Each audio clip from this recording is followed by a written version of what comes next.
Hello, welcome everybody. Welcome to today's lunchtime webinar. This is the second of our two webinars on the new topic for us of climate resilience. We've done a lot of webinars in the past about climate mitigation, so how we're going to reduce our carbon emissions and try and stop climate change. But these two webinars have been the first time where we've really started to touch on an equally important subject of climate adaptation, climate resilience. So we know that more extreme weather is coming. How do we prepare for it? The first of Chris's webinars a fortnight ago was about how we prepare our own buildings for that more extreme weather, and the recording of that session is already up on our website. This second one is thinking about how do we support our communities through times of extreme weather, such as extreme heat, extreme cold, and flooding. How can we use our church as an asset to really protect our community at times like that? Normally, I begin all of my webinars with the previews of upcoming attractions, but this year's season, this is the last one, and I haven't yet got the dates quite booked in for Q1. So I don't have any upcoming attractions to tell you about, but I am arranging them as we speak, and they should be ready to go out shortly through one of our MailChimp newsletters. The housekeeping today is going to be the same as usual, so we'll be using the Q&A rather than the chat for your questions. So please do find the Q&A. That's where to put your questions in. You can also see other people's, and you can tick the thumbs up. And the questions with the most thumbs up go to the top, and that's where we'll start when Chris has finished his slides. After the webinar, I will send everybody who has registered a copy of Chris's slides, and I'll also send you any links that we share through the chat. And I am recording it, and it will be shared on our website on the Climate Resilient Church webpage, which I'll give you in the chat in a second, but I'll also include it in the email when I send you the slides so that you can find it there. If you didn't come to Chris's first webinar, just to give him a very brief introduction, we've been really lucky this last year that we've had Chris embedded in our team in the Cathedral and Church Buildings Division through grant funding from NERC. He's an embedded researcher, and he is with the Tyndall Centre in the University of Manchester. Now, if I stop sharing my slides, then Chris can share his and take us away.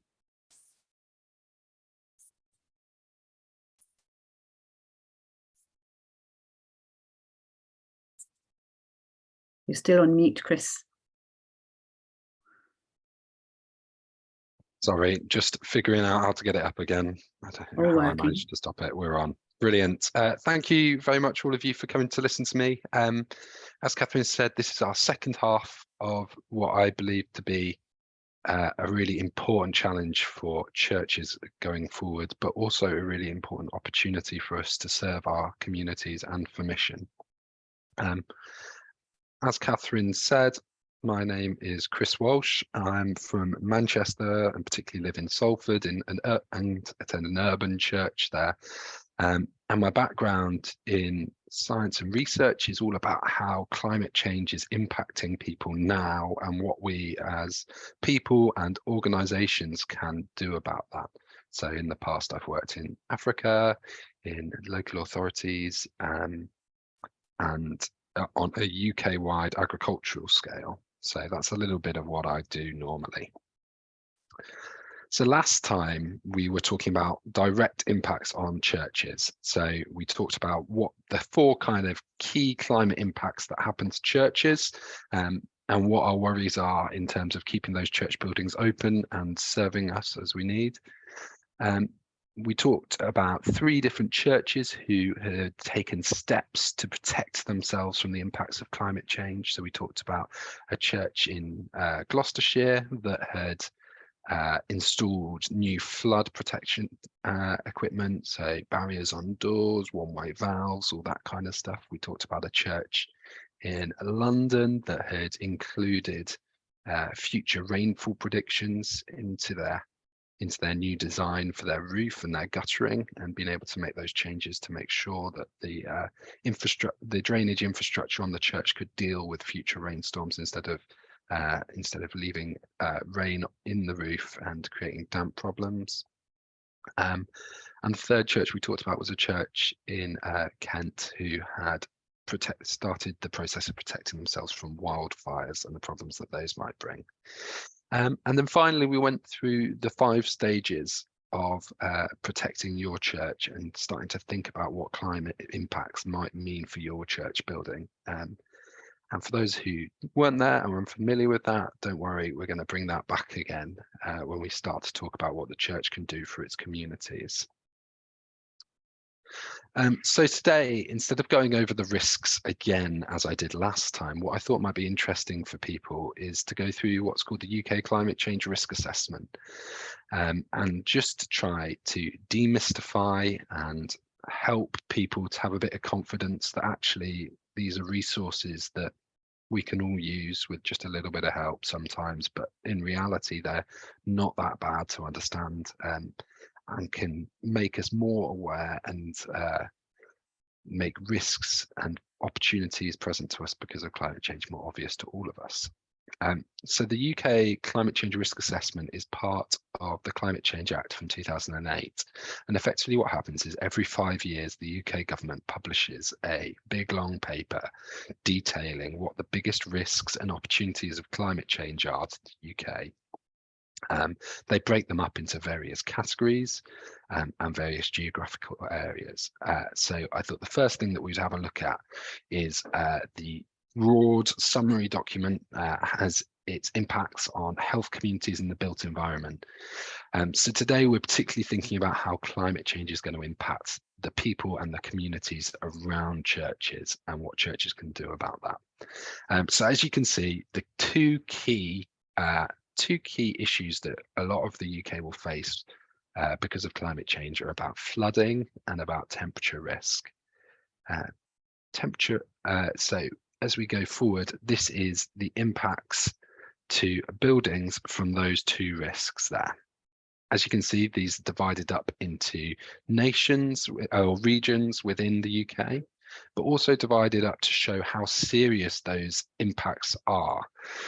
There are 4 categories of risk factor, which you can't see here, but you might be able to see on the next slide as I put in, designated by 4 colours, which are green, blue, orange and red.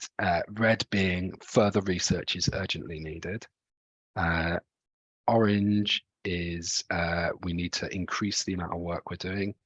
Green is we know what we're doing and we're starting to take the actions, and blue is no further action needed, I believe.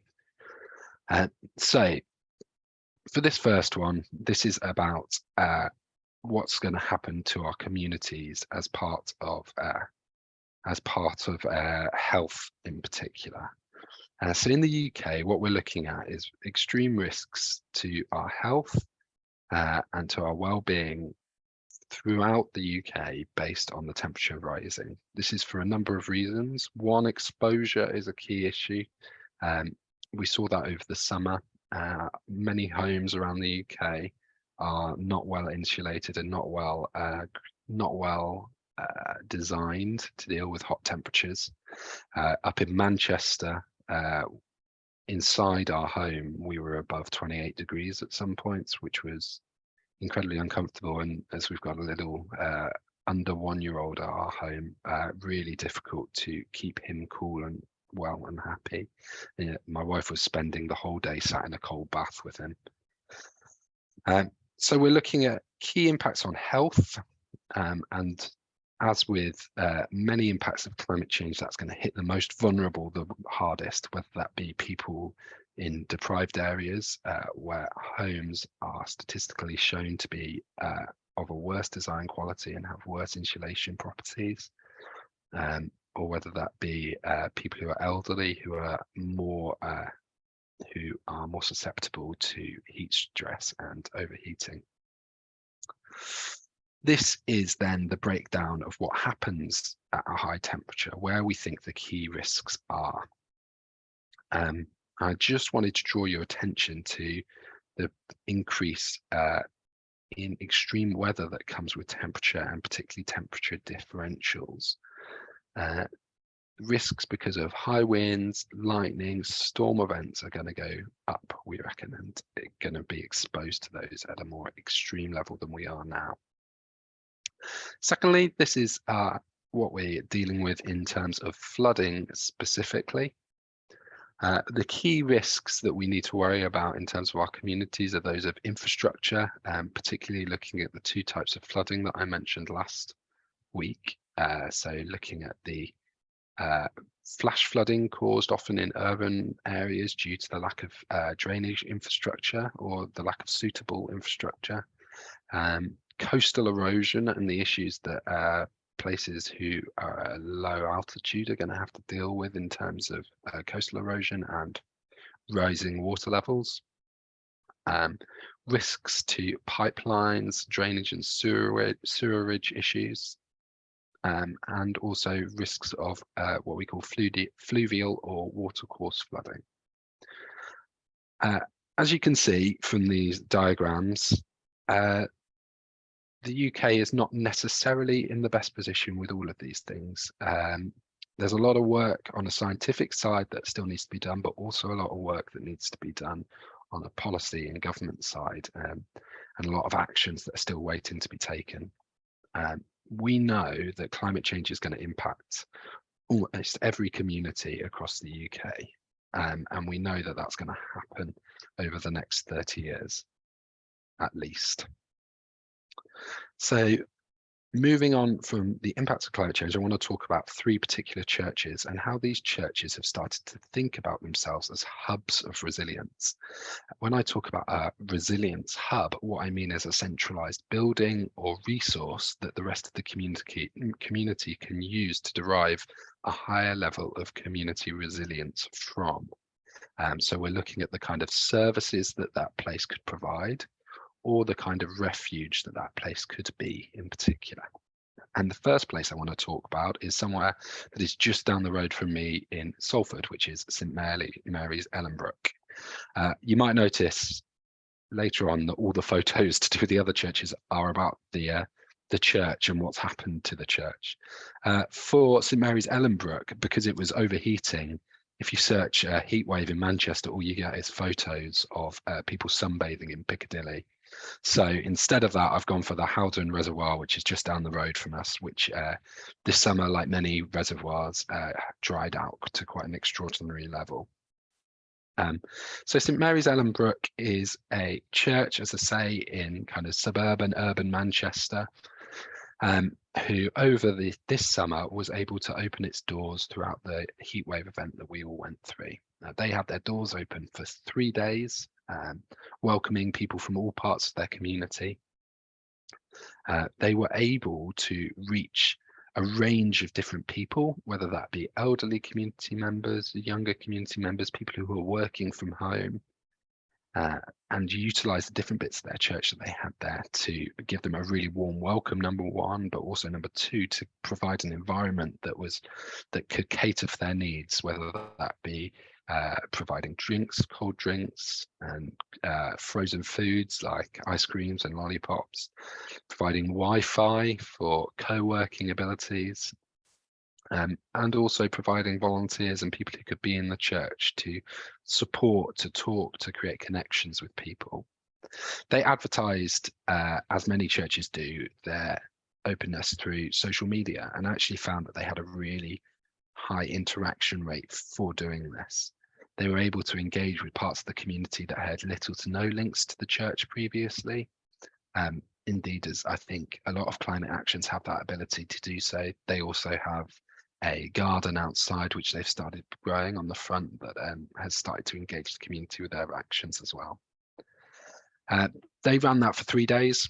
On the third day, the church began to heat up, as will eventually happen, but thankfully that was the last day of the heat wave. So then we were able to return to a more normal way of acting. They had a really positive experience out of this, and actually a lot of positive feedback from the community as well. So that was the first one. And I should say, obviously, these experiences aren't unique, and many churches engaged in this. So just just a quick thing to say, this is perfectly possible, not too hard to run.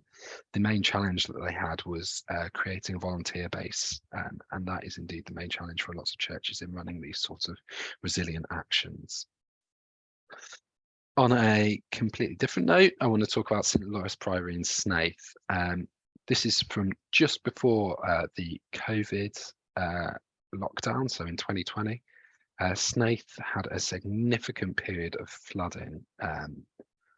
As you can see in the background, St Lawrence Priory is a huge medieval church situated on some of the highest grounds in the town.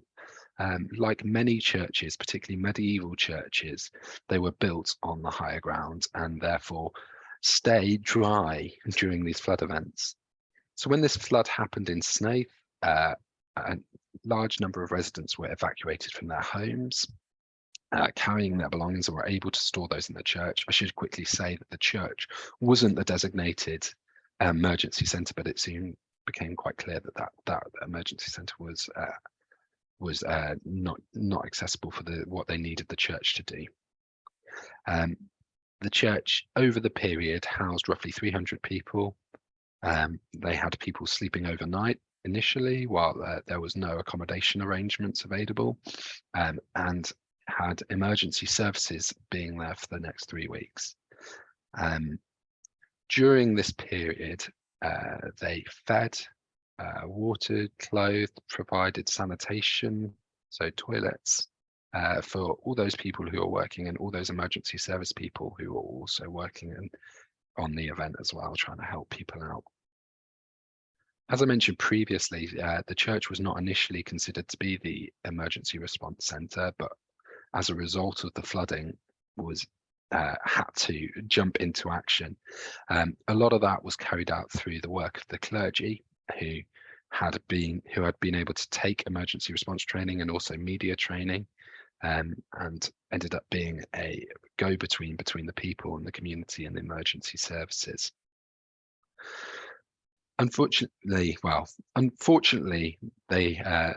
the event ended, and for them it coincided with the start of lockdown, which is when they chose they should be closing the church. But this, the impact of their actions, as well as the immediate impact of protecting people and giving them a safe place to be, they it had a much wider impact on how the community viewed the church, and for many people it really recentered the church as the centre of their community, as well as bringing in people who did not usually attend church, both to use it as facilities, but also to volunteer to help the people who needed it and to donate clothes and food and mattresses. They still ran as they took the, I think, quite brave choice of running their church services and prayer services as they would previously, being able to combine the spiritual and practical support they could give people, and allowing people the space to interact with those as much as they needed. They also were able to provide a huge amount of care and support for the emergency services down at the end of the nave. That was where they had mattresses where service people were able to sleep and to stay as the crisis continued. Events like this, and it's cliched to say, but they do, my experience of talking to churches who've engaged in these sort of events is there is a real sense of bringing the community together. And the church's role within that is vital in terms of it being a space and a protected space where people can meet and interact, but also as a spiritual centre for dealing with trauma and stress as well. The third event then I want to talk about is at Bungay in Ely Diocese, where last winter they started a warm rooms programme where they could provide an open space for those who are vulnerable because they were elderly or didn't have the means to heat their homes, where people could come and stay for a few hours somewhere that would be warm without having to spend that money on heating their homes. They had a really good interaction with people, being able to house approximately 40 people within that room. and really combined the kind of practical level of support with a missional aspect of bringing people into church buildings. They were able to run this at fairly little extra cost for them, particularly as you can see, they're running out of a smaller room, which would be largely heated anyway, and they were also able to access additional grant funding to do so. So that's 3 examples of how churches can be used as a kind of resilience hub.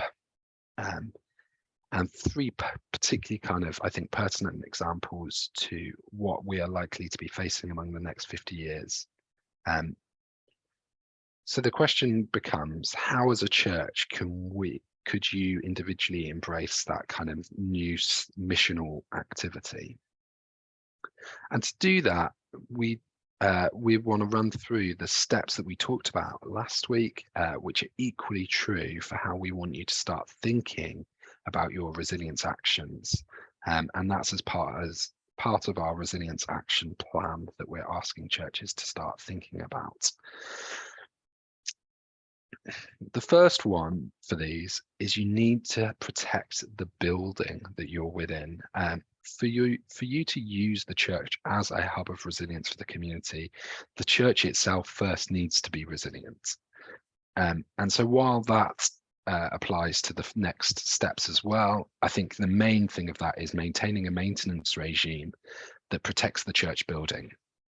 We talked about this last week, but the act of clearing your drains and regularly checking for leaks, checking your roofs, checking your windows, checking your doors, has a massive impact on the resilience of the building, and indeed is probably the most effective thing you can do, particularly at a low budget level. The second thing, again, is to identify the risks that your community in particular is facing. So we talked previously about the UK climate change risk assessment, where we know broad lessons of what's going to be happening to the UK. But there are also more specific tools that you can use that will help you even more. Some of these are like this one, which we talked about last time, which is the National Trust Map that can show that shows you your danger in the changing state of impacts like slope damage. So we talked about subsidence, so subsidence issues, overheating risks, and flood and storm risks. So when we're thinking about community resilience, we're particularly there thinking about the heating risk that's going to grow, and we're thinking about the storm risk or the extreme weather events, whether that be flooding, whether that be high winds, whether that be rain or hail that could potentially cause damage to people's homes. While we talk about those kind of online tools as well, a really important identification of risk within your communities is to be talking to people in that community and understanding where the need level lies. For some communities, it may be within that flood risk. So you may know that there are certain homes within villages that are more likely to flood or more prone to flooding. And those may be people who need help, whether that be using the building itself or being able to call on the church as a volunteer force to be able to move their furniture or furnishings. In cold weather, we know in general that the UK is getting hotter, so there will be less general frost days in the UK. I think the statistic I saw is we're going down from currently around 50 frost events a year down to, I don't want to get this wrong, but I'm pretty sure it's 22 frost events a year. So we know those events are going to be reducing. However, other impacts, such as the cost of living crisis this year, have a real big potential to mean that people can no longer afford to heat their homes and no longer have access to warmth and warm spaces. And so being able to know where in your community those risks may be is also extremely important, and to be aware of those as they're coming. The third thing we are asking people to do is to begin to plan ahead. We talked about this last week in regards to direct climate impacts on our homes and on direct climate impacts on our church, and being able to see and look at what those might be using your QI reports practically and strategically to analyze where the biggest risks may lie and the kind of actions you need to take to adapt to those new climate risks. But here I also want to mention that I think that a really important part of that planning is being aware of the community as well, whether that's identifying particular people or particular times of year that there may be risks, whether that's creating a phone list or knowing where people can ring to get the support they need, for instance, whether that's having a volunteer force who may be ready to go and who may be ready to be within the church, whether that's preparing your church as you go under a reordering or putting in a kitchen, whether that's preparing yourself to be able to act as a refuge centre in the future. The fourth one about these is about communication, and again, this is pointing back to the Ellenbrook example. They were able to use social media, but also to use traditional forms of media communication. So the vicar was on the radio, for instance, both local and national, and using those forms of communication to get the word out that the church can be that place. And obviously, as the years go by and people are able to use the church in that way, people will come to know about it. But it's also important to be able to reach the people who are in need. And that comes from conversation and community, but also from utilising the resources the church has to get the message out there about these things, whether that be in local WhatsApp groups, Facebook groups, whatever it might be. The biggest barrier for Ellenbrook, they found in talking to people who didn't use that, was they simply didn't know. And I think that's true of a lot of things within church life. And the fifth one, of the final stage that we really want to encourage you to take, is to review these processes. As I said last time I was talking, these things shift and change over time.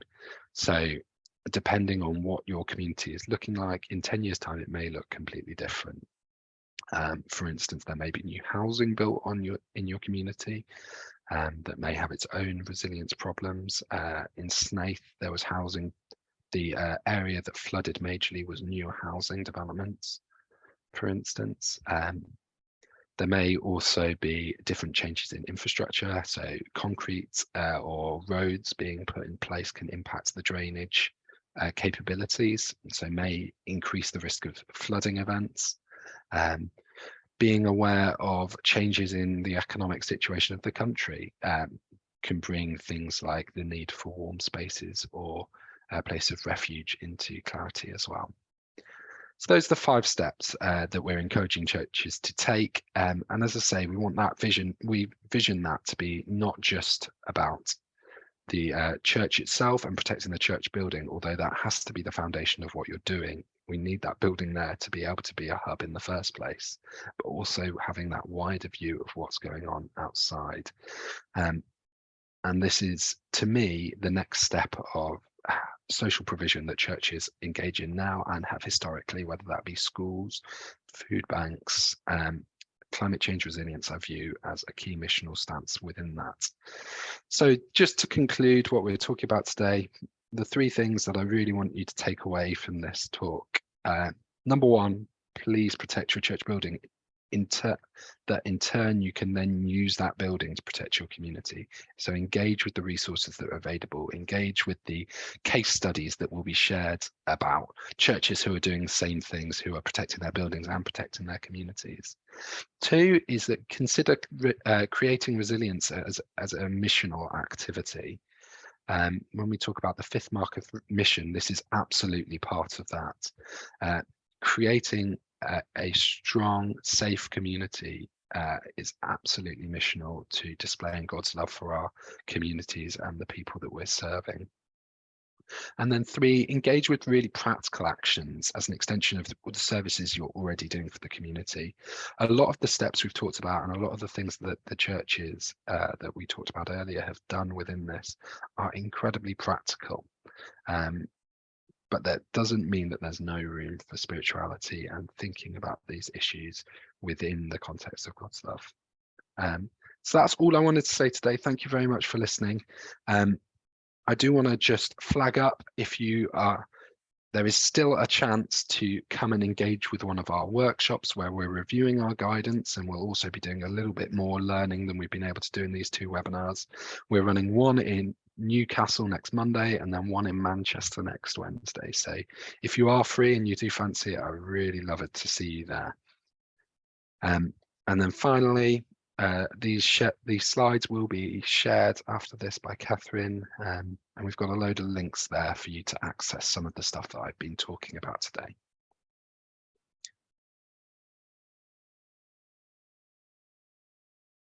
Thank you so much, Chris.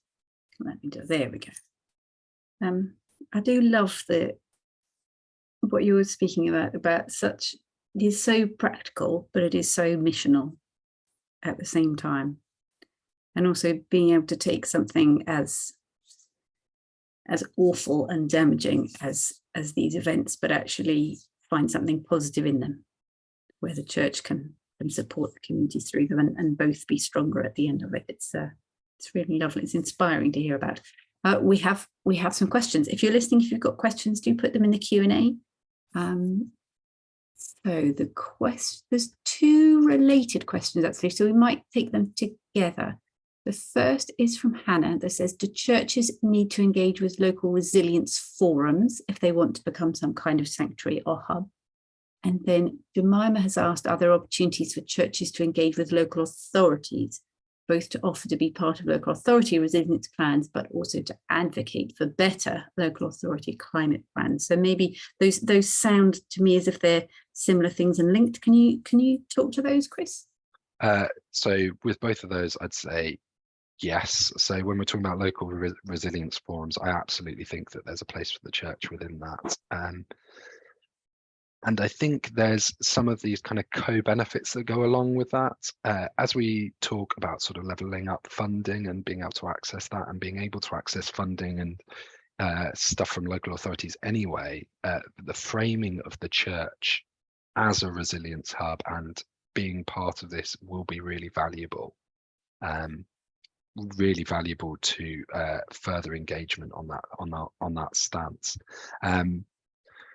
So absolutely, you should engage with local resilience forums, and indeed a lot of churches have done that, thinking particularly at the minute about providing warm rooms all over the country. Secondly, in terms of advocating for better local authority climate plans, I think yes, that churches absolutely should be doing that. Your local authority should have an up-to-date climate plan. That's not always necessarily the case, and they don't always function as well as they should, so like Snape. But I think that is a really important part of what we're trying to get people to do here in particular. Yeah. And is it as simple to find your local resilience forum? Is it called the same thing everywhere? Do people Google their bit of the country and local resilience forum, or do they have different names in different places? They sometimes have different names. If you Google your local authority with resilience, usually you'll find it. They do have slightly different names quite often. Okay. Thank you very much. The next question is from Hannah, who's saying, are there any templates available to help churches cover issues such as safeguarding, health and safety, risk assessments, etc.? I think she's picturing that those would be particularly needed if they were working with vulnerable adults in the way that you were showing in the war rooms and the cold rooms and the flooding. Are there standard templates people can find? I'm not sure whether church care, probably, do church care have standard safeguarding with vulnerable adults? Lots of churches have safeguarding procedures in place already, and so I imagine it would fall under that. But so I'm sorry, I don't really know the answer to your question. But as part of the planning process for this, that's absolutely a really important thing to be thinking about. And integrating a lot of what we kind of talked about both last week and this week is about trying to integrate this as another factor within everything that you're doing.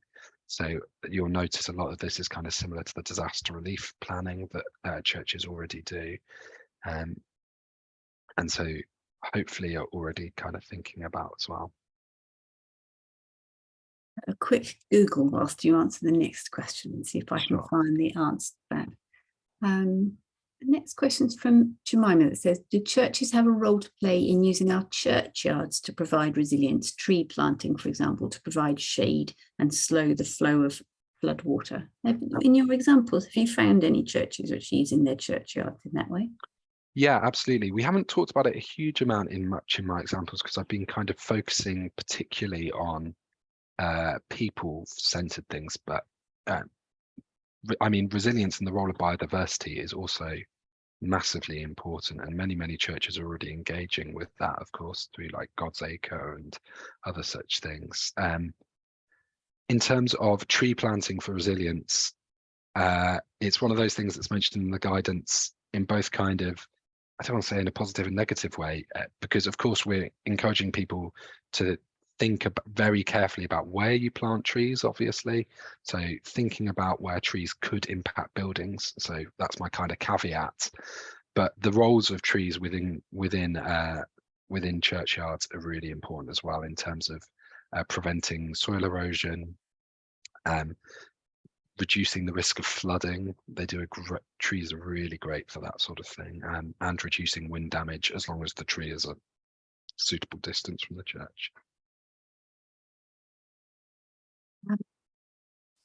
We've had a bit of wisdom from the room, which is that Jemima's very helpfully put in the chat. In the answer to the previous question, it says, for safeguarding templates, contact your diocesan safeguarding team.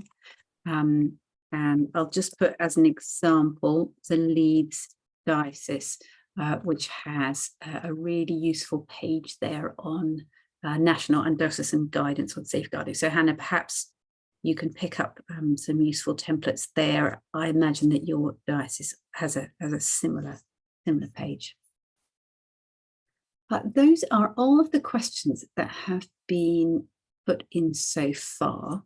I was just going to suggest before we, whilst we see if any other questions come in, to show people that National Trust map, because you had the slide with the hexagons in there.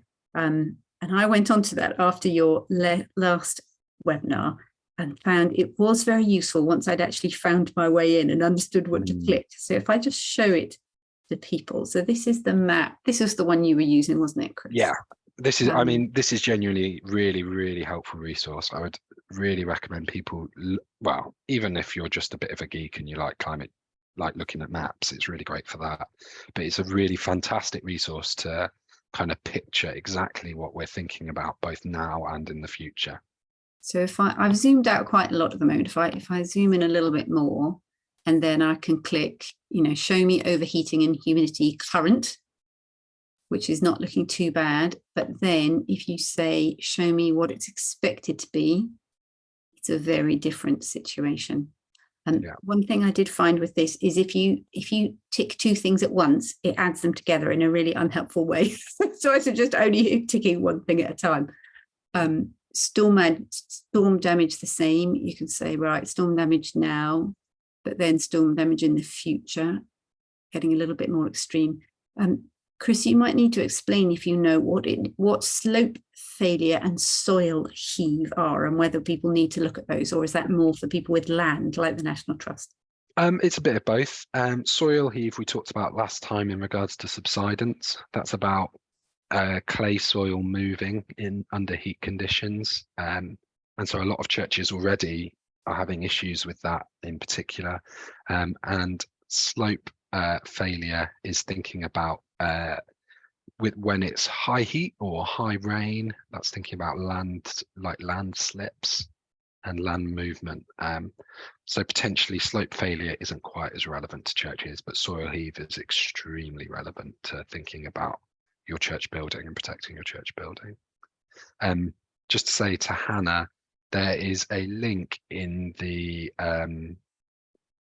slides that hopefully will work as well. If I answer a couple more questions, Catherine. Some more come in whilst my screen's up. Perfect, go for it. So let me have a see. So the one at the top now says, I think you mentioned Quinquennial inspection reports. Do you think these adequately cover all that a church would need to know, for example, maintenance, to plan sufficiently? The answer is they should. Obviously, there's limits in that often quinquennials don't go and get on ladders and go into really difficult to reach places. So that's perhaps true, and that requires a bit more. But there is a section of the quinquennial that requires them to think about future-proof. I think that's the phrase. Things that you might need to do to future-proof the church building. So it's, here we go. So this is, I'm showing you the National Quinquennial Inspection Reports Framework, and one of the things under what the survey and report should cover, one of them says the risk of impact of a changing climate or flood risk, rainwater goods and stonework. So it is in there. Yeah. And that, I mean, it's probably being delivered. I think if we're honest, it's probably being delivered rather variably around the country, but it is in the framework. It is in the framework. So, and that should cover most of what's happening to the church building, or at the very least give you some clues to what's going on. But it is in there, and of course, and my experience of quinquennial architects is actually they're really, really receptive to being gotten in contact with and talking about these things as well. So I would really recommend you talking a lot to your architects, because they're more than happy to talk normally. Next question says, any tips in how to help engage our congregations and PCCs with climate resilience matters? Many are just trying to get to grips with carbon reduction, etc. What the churches that you visited, how had they gone about that? So for a lot of the churches are responding to a direct risk that's happening, and it's now their reality. So they have to learn very quickly. And unfortunately, that is often, as I say, the cause of a lot of this, the actions that people have taken. I think there is absolutely a difficulty between people getting their heads around what mitigation is, and then all of a sudden, oh my goodness, what's this other thing, resilience and adaptation? We're working on some ways to do that. I would absolutely point them to the Climate Resilience Church page on Church Care, particularly just to have a look at that diagram. But we are thinking about a few ways potentially that we could help with that a bit better as well. I think engaging with climate change as a reality in the UK is something that we maybe previously have not done a great job on, because it's quite easy to think of this as a problem in other parts of the world, but the reality is that now this is impacting us quite heavily and will only get worse. I mean, I talked last time about, I think we're at 1.2 degrees warming currently, and we're predicted to be, if we go on as we are, we're projected to be about 2.4 or 2.8. So that is a significant amount worse than we are currently. And if we just think about this year, we can think about some very, very big national events that happened. So with Storm Arwen, for instance, at the start of the year, and then that heat wave in both, well, were there 3 heat waves technically this summer? I think people are aware that this is an issue now. I absolutely agree that it's all of these things coming at once is confusing and can be overwhelming. But particularly in terms of climate resilience, it's very much built into just ensuring our buildings are still there and still protected. That's why we talk about that integration aspect of it. It's including it in all your decision making, as opposed to something that you're kind of tacking on separately. I don't know if that's helpful, but yeah, I think so. The bits I would add on that is I think actually it can help. I think talking about climate resilience can help people get their head around why we need to be doing the climate mitigation actions. Because when you start understanding that this terrible heat wave or this terrible storm is actually being caused by human action, then it can make it easier to understand why we need to be dealing with things like our fossil fuel heating, because they're what's contributing over time to there being more and more of these extreme weather events. And then the other thing in terms of answering the question is just that a lot of it comes back to the maintenance, whichever of the two subjects you're talking about, whether you're talking about how do we improve our energy efficiency and not waste heat from our buildings, or whether you're talking about how do we keep our buildings resilient to weather. Actually, if all we manage to do is stay on top of the maintenance, that would be an enormous help on both of those. Another question from Hannah. I've heard that in hot weather, it's actually the warm nighttime temperatures that are the problem in terms of health risks. Is that true? And if so, are there ways we can better facilitate overnight help? What an interesting question.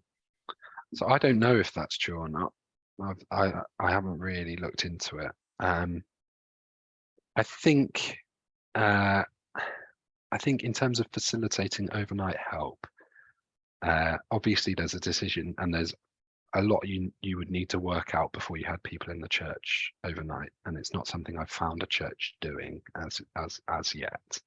And perhaps that is something for churches to explore in the future. I think it's not.